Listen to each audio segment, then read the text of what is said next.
अस्सलाम वालेकुम प्यारे हुजूर।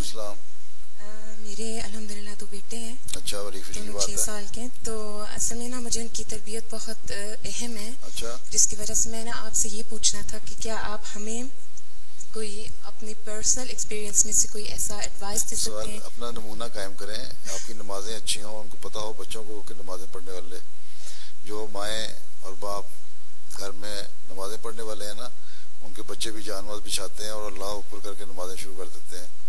तो ये बचपन से ऐसी आदत डालें। फिर आपकी जो आपस में मियाँ बीवी के जुबान है, अच्छी जुबान होनी चाहिए, अच्छे अखलाक होने चाहिए। ठीक है। और बातचीत ऐसी नरम हो, प्यार मोहब्बत की हो कि बच्चों को भी एहसास हो गया प्यार मोहब्बत की बातें करनी है, गालम गलोच नहीं करनी। जिस तरह वो कहती है साथ मोहम्मद करके गाली निकाली, उसके बाद सल्लल्लाहु अलैहि वसल्लम कह दिया, तो माएँ तो वैसे फेंटी के काबिल हैं। ठीक है।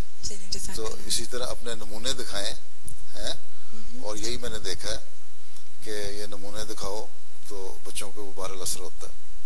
ठीक।